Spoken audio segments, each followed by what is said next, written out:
Hello everybody, welcome back to the Nibiru channel. It is November 25th, 2016, and the North and South Pole are now melting at a rapid pace, more than it's usual. And there are several countries that are already inhabiting the South Pole. I've discovered the South Pole Treaty, or as they call it, the Antarctica Treaty. Now, the reason why? Well, let's just look at it this way.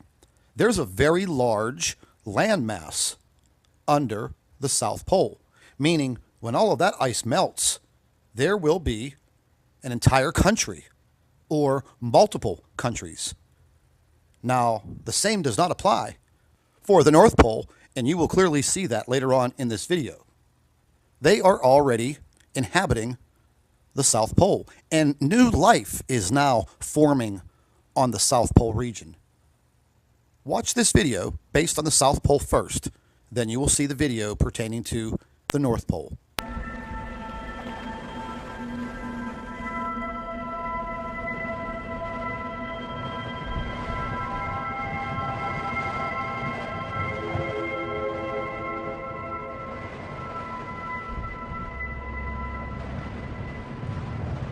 Here we've seen mean annual temperatures rise by about 3 degrees Celsius over the past 50 years, which is something like 5 times as fast as global average temperatures have risen over that period.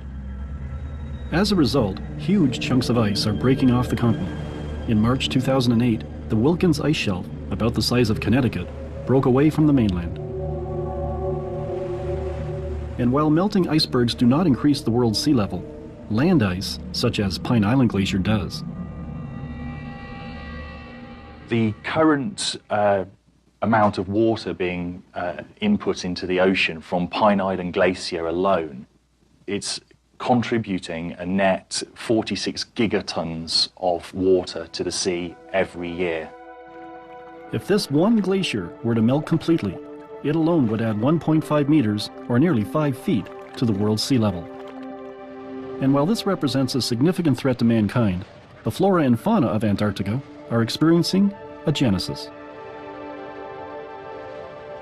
With these plants, I mean, they may have been carried in by wind and that sort of thing for hundreds of years, but with warmer temperatures, you get the melting of the snow, and thus exposing rock, soil, allowing these seeds or spores to establish themselves and grow in areas where they would never have been before. Global warming may very well be giving rise to new life here in the world's largest desert, but at what cost to the rest of the world?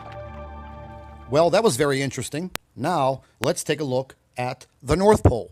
Like I was saying in the beginning of the video, if the North Pole melts completely, well, there's no land mass under the North Pole. It is basically an ocean. So you need land for life. It's been the warmest year on record, a NASA scientist has said, and ice in the Arctic Sea is expected to bear the brunt of it. The Arctic is one of the most visible signs of a changing planet, warming twice as fast as anywhere else in the world. Over the past 3 decades, the amount of sea ice there has dramatically declined. This year, Walt Meyer says, we're on track to see the least of it. Without ice, the Arctic loses its cooling mechanism. The implications are both widespread and devastating. And basically, it's like we're opening up the refrigerator door, so the Arctic's cooling mechanism is becoming less and less efficient as we lose the sea ice. And the Arctic is connected to the rest of the climate system. The Arctic is not like Las Vegas. What happens in the Arctic doesn't stay in the Arctic. And so as we are warming the Arctic, we're changing the balance between the cold Arctic and the lower latitudes. That potentially changes weather patterns, and we're already seeing evidence of that in terms of how the jet stream is changing. It's becoming less of a west to east flow and more of a loopy flow, kind of more north to south, which leads to more extreme events, things like droughts, things like torrential rains and flooding. The issue of global warming has been a key topic in the US presidential campaign. Democratic nominee Hillary Clinton sees it as an immediate concern, but Republican rival Donald Trump dismisses it as only minor. So let's just go over this again. I believe the elite have known for a very long time what is about to happen. So therefore, they know that there is a very large landmass under the South Pole, and it will melt rapidly and has been heating up internally for quite some time. There is no landmass in the North Pole. So basically, that will turn to an ocean like it used to be, and we will have increased ocean levels. With a crustal pole shift, naturally, there will be increased flooding across the entire world. So large portions of landmass will be lost. However, the elite, they know this all too well, so therefore they have already planned out their civilizations in the South Pole region. And it's a fact, folks.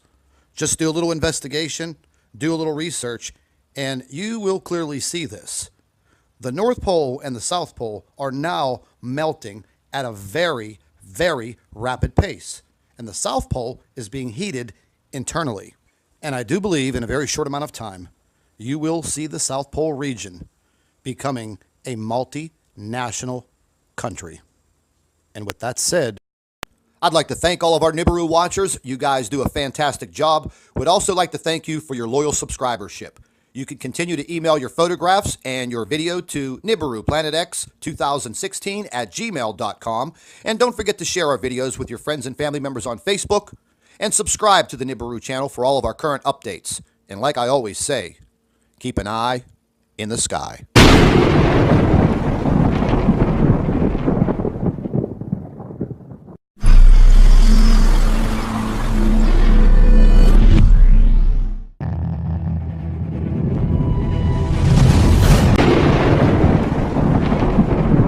Hello, everybody. Welcome back to the Nibiru channel. It is November 25th, 2016, and the North and South Pole are now melting at a rapid pace, more than it's usual.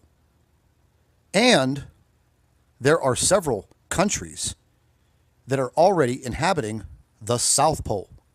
I've discovered the South Pole Treaty, or as they call it, the Antarctica Treaty. Now, the reason why? Well, let's just look at it this way. There's a very large landmass under the South Pole, meaning when all of that ice melts, there will be an entire country or multiple countries